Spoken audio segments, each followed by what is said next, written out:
ஒரு பெரும் கதையே இருக்கிறது. இதை எனக்கு மிக கான்ஃபிடென்ஷியலான ரிலையன்ஸ் பாலு என் நண்பர் சொன்னார். ரிலையன்ஸிலே பாலு தான் அம்பானியின் மூளை. அவர் ஒரு 10ஆம் இடத்தில் அமர்ந்தார். அவர் தான் அவருடைய மூளை. அந்த ரிலையன்ஸ் கப் என்பதை இந்தியா கொடுப்பதற்காக இந்திரா காந்தியிடம் இவர் செய்த சில சித்து வேலைகள், பின்னாளில் ராஜீவ்காந்தியிடம் அந்த சித்து வேலைகளை செய்தார். வியாபாரம் என்பது அடுத்தவனின் விழா எலும்பை அவருக்கு தெரியாமல் திருடிக் கொள்ளும் கலை. அப்படி இவர் இந்த நாட்டின் பிரதம மந்திரிகளையும் களவாடி இருக்கிறார் வியாபாரம் என்ற பெயரில். உங்கள் வாழ்க்கையில் விடை காண முடியாத கேள்விகளுக்கு விடை சொல்ல வருகிறார் The one and only Hattrick Success Astrologer in India. ஜோதிட சத்குருஜி மெஹரு தன் சுய ஜாதகத்தின் மூலம் விழிப்புணர்வு பெற்ற ஒரு மறைபொருள் ஞானி. வணக்கம் என் உலகளாவிய ஜோதிட நண்பர்களே, அன்பிகளே. திருபாய் அம்பானி என்றுதான் எல்லோருமே அவரை பற்றிய பேர் கேள்விப்பட்டிருப்பார்கள். 1963 to 1981 வரையிலும் ராகு மகா திசையில் தான் இவர் தன்னுடைய பிற்கால வாழ்க்கைக்கான நெட்வொர்க்கை போட்டார், லாபி செய்தார். அங்கிருந்து 1981 அடிச்சு புடிச்சு ஏறினார். குரு மகா திசை 16 ஆண்டுகள். அந்த 16 ஆண்டுகளில் தான் 1981 + 16 1997க்குள்ள எங்கேயோ போயிட்டாரு. 50,000 கோடிக்கு அந்த ரிலையன்ஸ் கம்பெனியை கொண்டு வந்தாரு. ஆனால் குரு திசை முடியும் பொழுது இவருக்கு ஹார்ட் ஸ்ட்ரோக்கு கொடுத்தது. ஏன் ஹார்ட் ஸ்ட்ரோக்கு கொடுத்தது? லக்னாதிபதி கேந்திராதிபத்திய தோஷம். அதனால் ஒரு பக்கம் செயலிழந்தார், பக்கவாதம். புதன் தான் பக்கவாத கிரகம். ஆனால் மீண்டும் அந்த ஜாதகத்திலே திரு கருவில் அமைந்திருக்கிறது அல்லவா? இங்கிலாந்து மகாராணியின் ஜாதகத்திலே எப்படி விதி மதி கதி லக்ன பாவத்தில் அமர்ந்தோ அப்படியே இந்த மனிதனுக்கும் விதி மதி கதி அமைந்ததால் அந்த விதி மதி கதி இந்த மனிதனுடைய பல ஜென்ம கான்சியஸ் இவரை தட்டி எழுப்புது. எப்படி எழுப்புது? காக்கா காக்கா படத்துல சூர்யாவை அடிச்சு கடலுக்குள்ள போட்ட உடனே அவர் கான்சியஸ்ல சொல்லுவார்ல, என்னுடைய காதலி அங்க இருக்கா மாயா, நான் மாயாவை காப்பாற்றணும், நான் மாயாவை காப்பாற்றணும், நான் மாயாவை காப்பாற்ற சொல்லி எந்திரிச்சு வந்து அடிச்சு ஒரு ஃபைட்டை பண்ணி பொண்டாட்டி காப்பாற்ற நினைச்சு அதுல அவர் பொண்டாட்டி காப்பாற்ற முடியாம அவர் கோட்டை விட்டார். அது அந்த கதை. ஆனா இங்க இவர் மீண்டும் எந்திரிச்சு வந்தார். மீண்டும் எந்திரித்து வந்தார். உலகத்தில் இருக்கும் மிக ஸ்பெஷலிஸ்ட்டை கொண்டாந்து காமிச்சாங்க அவர்கிட்ட. அவருடைய ஹார்ட் மூளை கீழே எல்லாத்தையும் சரி பண்ணி உலக நாடுகள் அமெரிக்கா கெரிக்கா ஸ்வீடன் எல்லாத்தையும் கூப்பிட்டு போனாங்க. ஏன்னா பணம் தான் 50,000 கோடி இருக்க செலவு பண்ணாங்க. ரிலையன்ஸ் அவ்வளோதான். மீண்டும் வந்தான். முடிவெல்ல ஆரம்பம். ஏன்னா லக்னாதிபதி பாக்யாபிசாரம் வாங்கிட்டான். மீண்டும் கொடுத்தான் யோகத்தை. மீண்டும் வந்தார். 2002 இறுதியில் அவர் முடிந்தார். அவருடைய இன்ட்ரடக்ஷன் என்பது சூரிய தசை, செவ்வாய் தசை. அவருடைய குரோத் ராகு தசை. அவருடைய பீக் குரு தசை.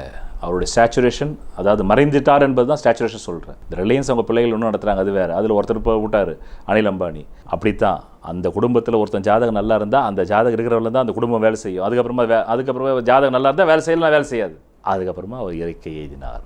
ஆக ஒரு சாதாரண தீரஜ் லால் ஹீராச்சந்த் அம்பானி திருபாய் அம்பானியாக இந்திய மக்களுடைய 130 கோடி மக்களுடைய மனங்களிலும் இன்றைக்கு நீ என்ன பெரிய அம்பானியா? ஒரு சாதாரண குடும்பத்தில் கூட கொஞ்சம் ஜபர்தஸ்தா பேசினா நீ என்ன அம்பானியான்னு கேட்பாங்க. அப்படி கேட்டுக்கொள்ளும் அளவிற்கு தன் வாழ்க்கையை உயர்த்தி கொண்டு போனார். அவர் பின்னாடி சில ஷேடோஸ் இருக்கு, அவர் பின்னாடி சில அலிகேஷன்ஸ் இருக்கு. அந்த அலிகேஷன்ஸ் இருந்தா தானே பணக்காரனாக முடியுன்றது தான் நான் முன்னுரை கொடுத்தேன். அந்த 6, 8, 12 கொடுத்தானாலே உங்களை கெட்டவன் ஆனாலும் பெரிய கெட்டவன் இல்லை. இவரால் தேசத்துக்கு நன்மை வருது, அவ்வளவுதான். கொன்றால் பாவம் தின்றால் போச்சு. கொன்றால் பாவம் தின்றால் போச்சு. கொல்வது பாவம் தான்.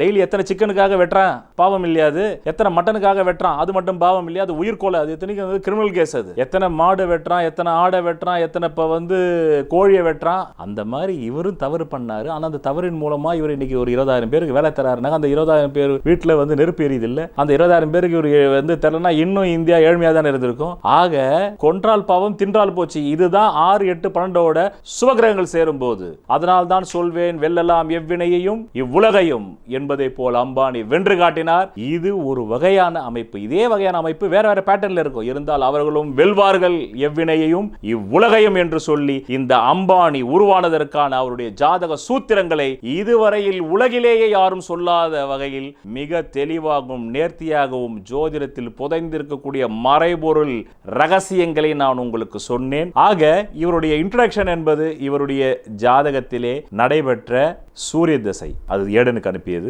பிறகு அவர் அசிங்கம் அவமானத்தை சந்தித்து, அதாவது காவாய் என்று சொல்லக்கூடிய அந்த கால்வாய்களில் நீந்தி வந்தது, சாக்கடையில் நீந்தி வந்தது சந்திர திசை. பிறகு செவ்வாய் திசை இவருக்கு ஒரு சின்ன குரோத்தை கொடுத்தது. பிறகு ராகு திசை தான் பெரிய குரோத்தை கொடுத்தது. பிறகு பீக் என்பது குரு திசை. அதுதான் இவருடைய வாழ்க்கையிலேயே 16 ஆண்டுகள் 1981 1997 வரையில் நடைபெற்றது. அப்பொழுதுதான் முதன் முறையாக அந்த குருமகா திசையிலே இவருக்கு கிட்டத்தட்ட 87 அக்டோபர் 8ஆம் தேதியிலிருந்து நவம்பருக்குள் நடந்த கிரிக்கெட் வேர்ல்டு கப் என்பதை இவர் ரிலையன்ஸ் கப் என்று அந்த பெயரை வழங்க செய்தார். அதன் மூலமாக உலகத்தில் இருக்கக்கூடிய அனைத்து வியாபாரிகள் மத்தியிலும் இவர் போய் ரீச் ஆனார். அதன் பின்னாடி ஒரு பெரும் கதையே இருக்கிறது. இதை எனக்கு மிக கான்ஃபிடென்ஷியலான ரிலையன்ஸ் பாலுவின் நண்பர் சொன்னார். ரிலையன்ஸிலே பாலு தான் அம்பானியின் மூளை. அவர் ஒரு 10ஆம் இடத்தில் அமர்ந்தார். அவர் தான் அவருடைய மூளை.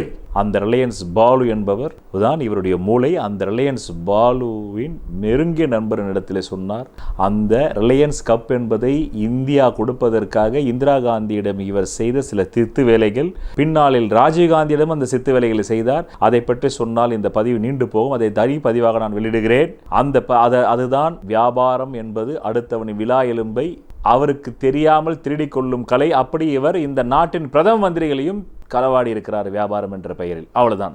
அந்த வகையில் சூட்சுமாக முடித்துக் கொள்ளுங்கள். பிறகு நான் இதை சொல்கின்றேன். இது எல்லாமே உங்களுடைய ஜோதிட விளக்கத்துக்காக தான் சொல்கின்றேன். வேறு எந்த நோக்கத்திலும் நீங்கள் புரிந்து கொள்ளக்கூடாது. உங்களுடைய அஸ்ட்ராலஜிக்கல் எப்படி வேலை செய்கிறது என்பதற்குத்தான் அது தனி பதிவாக சொல்கின்றேன். ஆக இவர் அந்த நேரத்தில் தான் இந்திரா காந்தி சுட்டு ராஜீவ்காந்தி பெருவாரியான வந்து ஓட்டு வித்தியாசத்தில் வெற்றி பெற்ற நேரம். பிறகு அதே சித்து வேலை அவரிடமும் காண்பித்து அதற்கான பர்மிஷனை வாங்கினார். அதன் மூலம் உலக முதலீட்டாளர்களின் கவனத்தை ஈர்த்தார். அதன் மூலம் பெரும் போன்ற பணத்தை அவர் தன் நிறுவனத்திற்கு பங்குகளாகவும் ஷேர்களாகவும் இன்வெஸ்டர்களாகவும் கொண்டு வந்தார். இது நடந்தது அவருடைய குரு மகாதிசை. அந்த குரு குருமங்கள யோகம், லக்னாதிபதி பாக்யாபிசாரம், பிறகு குரு புதன் பரிவர்த்தனை யோகம் என்பதே நோகாமல் நோன்பு கும்பிடுவது தான். ஆனால் அந்த நோகாமல் நோன்பு கும்பிடுவதற்கும் ஒரு புத்திசாலித்தனம் வேலை செய்ய வேண்டும் அல்லவா? அதுதான் வேர்ல்டு கப்பை, கிரிக்கெட் வேர்ல்டு கப் என்பதை ரிலையன்ஸ் வேர்ல்டு கப் என்று சொல்லி உலகத்தின் பார்வையை தன் பக்கம் ஈர்த்தார். அதற்கு இந்த கிரகம்தான் காரணம். அதன் மூலம்தான் உலகமே அவரை உற்று பார்த்து அவருக்கு ஃபண்ட்ஸ் தர ஆரம்பித்தது. பல முதலீட்டாளர்கள் அவரை நம்பி வந்தார். ஒரு இந்தியா என்கின்ற மிகப்பெரிய ஜனத்தொகை உள்ள நாட்டிலேயே இவருடைய நிறுவனத்தின் பேரிலேயே அந்த கப்பு வழங்கப்படுகிறது என்றால் இவர் எப்பேற்பட்ட மனிதராக இருக்க முடியும், எவ்வளவு இவருக்கு செல்வாக்கு மிகுந்த மனிதராக இருக்க வேண்டும் என்று இவருக்கு பணம் குவிந்தது. அதன் மூலமாக அவர் சாம்ராஜ்யத்தை மேலும் உலக அளவில் அவர் விஸ்தாரணமாக்கினார். இன்றும் அந்த சாம்ராஜ்யம் தொடர்ந்து கொண்டிருக்கிறது முகேஷ் அம்பானி என்பதின் மூலம்.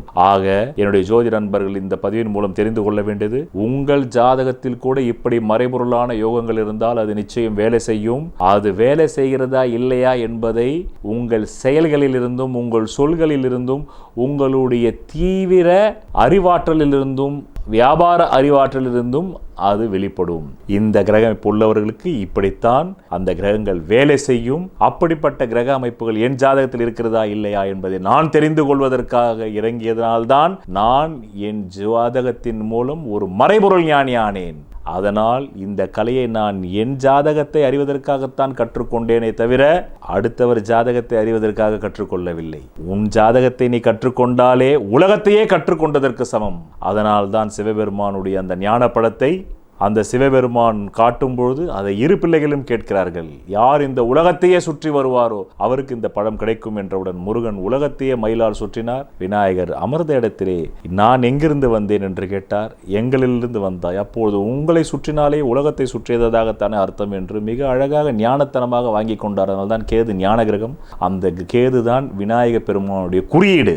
இது எல்லாம் நிஜமாகவே விநாயகர் என்று தும்பிக்கூட ஒரு இருக்கிறார் என்று கேட்காதீர்கள். இதெல்லாம் ஒரு உவமான கதைகள், குறியீடு. அந்த குறியீடுக்குள் பொதிந்திருக்கக்கூடிய சத்தியம் என்ன, அந்த சத்தியத்தை சொல்வதற்கு ஒரு கதையின் மூலமாக சொன்னால்தான் நினைவிருக்கும். அப்படி இந்த மனிதனுக்கும் அந்த ஞானக்காரகன் கேது பூர்வபுராணோடு சேர்ந்து இப்படியெல்லாம் பல சித்து வேலைகளை செய்ய சொன்னது. செய்தார். ஞான சித்து வேலைகளை, வியாபார சித்து வேலைகளை. அதனால் அவர் இறக்கும்போது இந்தியாவின் டாப் 10 கோடீஸ்வரர்கள் ஒருவராக தன்னை முத்திரை செய்து கொண்டார். இது உங்கள் ஜாதகத்தில் இருந்தாலும் அந்த ஜாதகத்தை நீங்கள் வேலை செய்ய வைக்க வேண்டும். சும்மாவே அது ஜாதகம் அங்க கிரகம் இருக்குதுன்னா நீங்க சரியில்லைனாலும் உங்க ஜாதகம் சரியில்லைன்னு தான் அர்த்தம். அதை வேலை செய்ய வைப்பதற்கு ஒன்று உங்களுக்குள்ளேயே ஒரு உத்வேகமும் தீயும் நெருப்பும் அம்பானிக்கு இருந்ததை போல் இருக்க வேண்டும். இல்லை அம்பானிக்கே ஒரு மூளையாக செயல்பட்ட ரிலையன்ஸ் பாலு இருந்ததை போல் உங்களுக்கு ஒரு பாலு வர வேண்டும். இல்லை என்றால் நீங்கள் என்னுடைய ஸ்ரீ மகாமேரு ஜோதிட தியானாலயம் ட்ரஸ்டில் சேர்ந்து அந்த பயிற்சி பட்டறையில் 3 ஆண்டு காலம் அங்கேயே தங்கி நீங்கள் கற்றுக்கொண்டு பின் உலகத்தில் சென்று நீங்கள் போராடி வெற்றி பெறலாம். என்னுடைய ஸ்ரீ மகாமேரு ஜோதிட தியானாலயத்திலே நான் இதுவரையிலும் ஜோதிட உலகத்தில் யாருமே செய்யாத அளவிற்கு ஸ்ரீ மகாமேரு ஜோதிட தியானா ட்ரஸ்ட் சார்பாக 51 ஏக்கரிலே ஒரு மிகப்பெரிய ஜோதிட ஆசிரமத்தை நிறுவ உள்ளேன். அந்த ஜோதிட ஆசிரமத்திலே 9 கிரகங்களுடைய கல்வியை கற்றுத்தரப் போகின்றேன். கற்றுத்தந்த பிறகு அதில் யாருக்கு ஜாதக யோகபலம், இப்படி அம்பானியை போன்ற யோகபலம் யாருக்கு இருக்கிறதோ அவர்களின் மூலமாக அந்த ட்ரஸ்டே அந்த வியாபாரத்தை செய்யும். அந்த மாணவனுக்கு மாத சம்பளம் தரப்படும். பிறகு அந்த வியாபாரத்திலிருந்து வரக்கூடிய வருமானம் ட்ரஸ்ட்டுக்கு சேரும். அந்த பணம் ஜோதிடத்தை இன்னும் மேலும் உலக லெவலுக்கு கொண்டு போவதற்காக அந்த பணம் செலவிடப்படும் என்று கூறிக்கொண்டு இந்த அம்பானியின் பதிவை நிறைவு செய்கின்றேன். நன்றி, வணக்கம். சொல்வதெல்லாம் பலிக்கும் அபூர்வ வாக்கு சக்தி பெற்றவர் மெஹ்ரு அவர்கள். உங்கள் வாழ்க்கையில் பணம், புகழ், பதவி, திருமணம், குழந்தை பேறு, உயர்கல்வி, வெளிநாட்டு யோகம், கலைத்துறையில் வெற்றி, அரசியலில் வெற்றி போன்ற இன்னும் எண்ணற்ற உங்கள் வாழ்வின் கேள்விகளுக்கு ஒரு மனிதன் அவன் ஜாதகத்தை எப்படி அறிந்து கொள்வது? கான்டாக்ட் ஜோதிட Sadguruji Mehru. Address Quality Complex, first floor, new number 45, wall number 12, Arunachalam Road, Saligramam, Chennai 93. Phone 0442376072. Contact 9995295962, 98409 57612. Website www.srimeheru.org.